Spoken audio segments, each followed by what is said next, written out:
Shankar Nag sir ಬಗ್ಗೆ ನಾನು ಮಾತಾಡಿರೋ video ಬಗ್ಗೆ ನೀವು ಸಹ ನನಗೆ ಸಪೋರ್ಟ್ ಮಾಡಿದ್ರೆ ಲೈಕ್ ಕಮೆಂಟಿಂದ ಆಗಿರ್ಬೋದು, ಸಬ್ಸ್ಕ್ರೈಬಿಂದ ಆಗಿರ್ಬೋದು, ಲೈಕಿಂದ ಆಗಿರ್ಬೋದು, ಈ ಥರ ಮಾಡಿದ್ರೆ ನಾನು ಇನ್ನು ಮುಂದಕ್ಕೆ ವೀಡಿಯೋಸ್ಗಳನ್ನ ಮಾಡ್ತೀನಿ. ದಯವಿಟ್ಟು ಯಾವುದೇ ಕಾರಣಕ್ಕೂ ಸ್ಕಿಪ್ ಮಾಡಬೇಡಿ. ವಿಡಿಯೋನ ಪೂರ್ತಿಯಾಗಿ ನೋಡಿ, ಸಬ್ಸ್ಕ್ರೈಬ್ ಮಾಡ್ಕೊಂಡು ಲೈಕ್ ಮಾಡಿ, ಕಮೆಂಟ್ ಮಾಡಿ.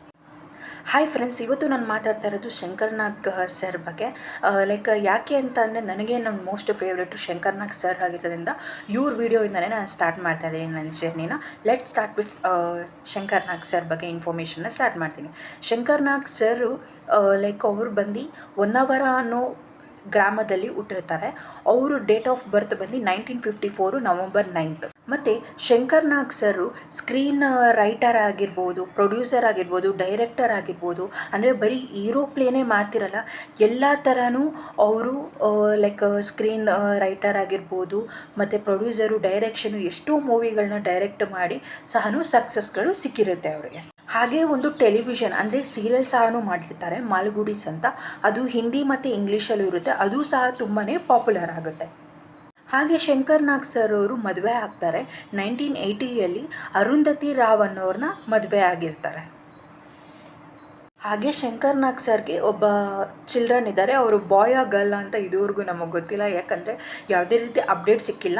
ವಿಕಿಪೀಡಿಯಾದಲ್ಲಿ ನೋಡಿರೋದಾದರೆ ಒಂದು ಚಿಲ್ಡ್ರನ್ ಅಂತ ಕೊಟ್ಟಿದ್ದಾರೆ, ಅವ್ರ ಬಗ್ಗೆ ನನಗೆ ಯಾವುದೇ ರೀತಿ ಇನ್ಫಾರ್ಮೇಷನ್ ಸಿಕ್ಕಿಲ್ಲ. ಹಾಗೆ ಶಂಕರ್ನಾಗ್ ಸರ್ಗೆ ಅನಂತ್ ನಾಗ್ ಅನ್ನೋರು ಅವರ ಬ್ರದರ್ ಇದ್ದಾರೆ, ಅವರು ಸಹ ಫೇಮಸ್ ಹೀರೋ ಆಗಿದ್ದಾರೆ ನಮ್ಮ ಕನ್ನಡ ಇಂಡಸ್ಟ್ರಿಯಲ್ಲಿ. ಶಂಕರ್ನಾಗ್ ಸರ್ಗೆ ಸಿಲ್ವರ್ ಅವಾರ್ಡ್ ಬರುತ್ತೆ, ಒಂದಾನೊಂದು ಕಾಲದಲ್ಲಿ ಅನ್ನೋ ಮೂವಿಗೆ ಇಂಟರ್ನ್ಯಾಷನಲ್ ಅವಾರ್ಡ್ ಬರುತ್ತೆ ಅವ್ರಿಗೆ. ಎರಡನೇ ಅವಾರ್ಡ್ ಬಂದು ನ್ಯಾಷನಲ್ ಅವಾರ್ಡು. ಆ ಅವಾರ್ಡು ಬಂದು ಮಾರುತಿ ಅನ್ನೋ ಮೂವಿ ಮೇಲೆ ಅವ್ರಿಗೆ ಆ ಅವಾರ್ಡ್ ಸಿಗುತ್ತೆ. ಹಾಗೆ ಒಂದು ಮೂವಿ ಮೂಲಕ ತುಂಬಾ ಪಾಪ್ಯುಲರ್ ಆಗ್ತಾರೆ. ಯಾವ ಮೂವಿ ಅಂತ ನಿಮಗೂ ಸಹ ಗೊತ್ತು, ನಾನು ಸ್ಟಾರ್ಟಿಂಗಲ್ಲೇ ಹೇಳಿದ್ದೀನಿ.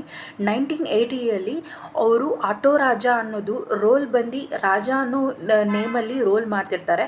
ಆಟೋ ರಾಜ ಅನ್ನೋದು ಆ ರೋಲು ತುಂಬಾ ಫೇಮಸ್ ಆಗಿರುತ್ತೆ ಅವ್ರಿಗೆ. ತುಂಬಾ ಜನ ಇಷ್ಟಪಡ್ತಾರೆ ಆಟೋ ರಾಜ ಅಂದು. ಈವನ್ ಒಂದು ವ್ಯಾಲ್ಯೂ ಹೆಚ್ಚಾಗಿದೆ ಅಂದರೆ ಆಟೋದವ್ರಿಗೆ ಬಿಕಾಸ್ ಆಫ್ ಈ ಮೂವಿ ಅಂತಲೇ ಹೇಳ್ಬೋದು. ಮತ್ತು SP ಸಾಂಗ್ಲಿಯಾನ ಅನ್ನೋ ಮೂವಿ ಮಾಡ್ತಾರೆ, ಅದರಲ್ಲಿ ಅವ್ರ ಆ್ಯಕ್ಷನ್ ಆಗಿರ್ಬೋದು, ಥ್ರಿಲ್ಲಿಂಗ್ ಆಗಿರ್ಬೋದು, ಫೈಟಿಂಗ್ ನೋಡಿ ನಮ್ಮ ಶಂಕರ್ನಾಗ್ ಸರ್ಗೆ ಒಂದು ನೇಮ್ ಕೊಡ್ತಾರೆ, ಕರಾಟೆ ಕಿಂಗ್ ಶಂಕರ್ನಾಗ್ ಸರ್ ಅಂತ. ಹಾಗೆ ಫೇಮಸ್ ಮೂವಿಗಳು ತುಂಬಾ ಪಾಪ್ಯುಲರ್ ಆಗುತ್ತೆ. ಅದರಲ್ಲಿ ಟಾಪ್ 4 ನಾನು ಹೇಳ್ತೀನಿ. ಒಂದು ಬಂದು ನೋಡಿ ಸ್ವಾಮಿ ನಾವಿರೋದೇ ಹೀಗೆ, CBI ಶಂಕರ್, SP ಸಾಂಗ್ಲಿಯಾನ ಮತ್ತು ಕಾರ್ಮಿಕರೆಲ್ಲ ಕಳ್ಳನಲ್ಲ. ಇಷ್ಟು ಮೂವಿಲಿ ನಟನೆ ಮಾಡಿ ತುಂಬಾ ಪಾಪ್ಯುಲರ್ ಆಗಿರೋ ಮೂವೀಸು ಇದು ಲಿಸ್ಟ್ ಔಟ್ ಆಗಿರುತ್ತೆ. ಶಂಕರ್ನಾಗ್ ಸರ್ದು ಒಂದು ಮೂವಿ ತುಂಬಾ ಫೇಮಸ್ ಆಗಿರುತ್ತೆ, CBI ಶಂಕರ್ ಅಂತ. ಹಾಗೆ ಹಾಡು ಸಹ ಅಷ್ಟೇ ಫೇಮಸ್ ಆಗಿರುತ್ತೆ. ನೀವು ಎಲ್ಲೇ ಆರ್ಕೆಸ್ಟ್ರಾಗೆ ಹೋಗಿ, ಎಲ್ಲೇ ಮದುವೆಗಳಿಗೋಗಿ, ಯಾವುದೇ ಇವೆಂಟ್ಗೆ ಹೋಗಿ, ಆ ಗೀತಾಂಜಲಿ ಅನ್ನೋ ಸಾಂಗು ವರ್ಡ್ ಫೇಮಸ್ ಆಗಿರುತ್ತೆ ಸೀರಿಯಸ್ಲಿ. ಆ್ಯಂಡ್ ಈವನ್ ರೀಲ್ಸಲ್ಲೂ ಸಹ ಅವಾಗ ಟ್ರೆಂಡಿಂಗಲ್ಲಿ ಬಿಡ್ತಾ ಇರ್ತಾರೆ. ಈ ಮಟ್ಟಿಗೆ ಆ ಸಾಂಗು ಹಿಟ್ ಆಗಿರುತ್ತೆ. ಶಂಕರ್ನಾಗ್ ಸರು ಹಿಂದಿ ಮೂವಿಲೂ ನಟಿಸಿದ್ದಾರೆ. ಉತ್ಸವ್ ಅನ್ನೋ ಮೂವಿ ಯೂಟ್ಯೂಬಲ್ಲಿ ಅವೈಲಬಲ್ ಇರುತ್ತೆ ಅನಿಸುತ್ತೆ, ಒಂದು ಸಲ ಚೆಕ್ ಮಾಡ್ಕೊಳ್ಳಿ. ಇನ್ನೊಂದು ಏನಂತಂದರೆ, ಇವತ್ತು ನಾವು ಮೆಟ್ರೋದಲ್ಲಿ ಓಡಾಡ್ತಿರ್ಬೇಕಾದ್ರೆ ಗೌರ್ಮೆಂಟ್ ಅವ್ರ ಕಾರಣ ಆ ಕಾರಣ ಅಂತ ಹೇಳ್ತೀವಿ, ಬಟ್ ರಿಯಾಲಿಟಿ ಏನಂದರೆ ಫಸ್ಟು ಆಗಿನ ಕಾಲದಲ್ಲೇ ಶಂಕರ್ನಾಗ್ ಸರ್ ಅವರು ಲೆಟರ್ ಬರೆದಿದ್ರು ಗೌರ್ಮೆಂಟ್ ಅವ್ರಿಗೆ. ಅವ್ರು ಯಾವುದೇ ರೀತಿ ಅದ್ರ ಬಗ್ಗೆ ಯೋಚನೆ ಮಾಡ್ದಿರ ಅದನ್ನು ಅಪ್ಲಿಕೇಬಲ್ ಮಾಡ್ಕೊಂಡಿಲ್ಲ. ಇವಾಗ ಮೆಟ್ರೋ ಎಲ್ಲ ಮಾಡಿ ಅಪ್ಲಿಕೇಬಲ್ ಮಾಡ್ಕೊಂಡಿದ್ರೆ ಅಟ್ಲೀಸ್ಟ್ ಅದಕ್ಕಾದ್ರೂ ಒಂದು ಸ್ಟಾಪ್ ಆದರೂ ಶಂಕರ್ನಾಗ್ ಸರ್ ಹೆಸರಲ್ಲಿ ಇಡ್ಬೋದಾಗಿತ್ತು. ಅದನ್ನಂತೂ ಅವ್ರು ಮಾಡಿಲ್ಲ. ಇದಂತೂ ತುಂಬಾ ಅನ್ಯಾಯ ಅಂತ ನನಗನ್ನಿಸ್ತು. ಮತ್ತು ಶಂಕರ್ನಾಗ್ ಸರ್ ಕೊನೆ ಮೂವಿ ಬಂದು ಸುಂದರ್ ಕಾಂಡ ಅಂತ.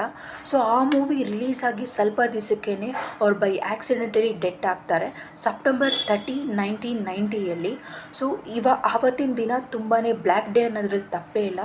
ಯಾಕಂದರೆ ಎಲ್ಲದರಲ್ಲೂ ಪ್ರೊಡ್ಯೂಸರ್ ಆಗಿರ್ಬೋದು, ರೈಟರ್ ಆಗಿರ್ಬೋದು, ಒಂದು ಸೀರಿಯಲ್ ಬರೆಯೋದ್ರಿಂದ ಆಗಿರ್ಬೋದು, ಹಾಗೆ ಅವರು ಎಷ್ಟೊಂದು ಜನಕ್ಕೆ ಗೊತ್ತಿಲ್ಲದಿರೋನು ಸೋಷಿಯಲ್ ಸರ್ವಿಸು ಸಹ ಮಾಡಿದ್ದಾರೆ. ಸೊ ಎಲ್ಲ ರೀತಿಯೂ ಒಬ್ಬ ರೀಲ್ ಹೀರೋನ ನಾವು ಜನರಲ್ ಆಗಿ ನೋಡ್ತೀವಿ. ರಿಯಲ್ ಹೀರೋ ಅಂದರೆ ನಾನು ಆಗಿನ ಕಾಲದಲ್ಲಿ ನಿಜವಾಗ್ಲೂ ಈಗಲೂ ನಾವು ಒಬ್ಬರನ್ನ ನೆನಪಿಟ್ಕೊಂಡಿದ್ದೀವಿ ಅಂದರೆ only that Shankar Nag sir is the real hero ಅನ್ನೋದು ನನ್ನ ಒಪ್ಪಿಗೆ. ಸೊ ಇಲ್ಲಿಗೆ ಈ ವಿಡಿಯೋ ಮುಗಿದಿದೆ. ಇನ್ನೊಂದು ವಿಡಿಯೋ ಜೊತೆಗೆ ಇನ್ನೊಂದು ಹೀರೋ ಹಿಸ್ಟ್ರಿ ಬಗ್ಗೆ ಜೊತೆಗೆ ಬರ್ತೀನಿ. ಅಲ್ಲಿ ತನಕ ನಮಸ್ಕಾರ.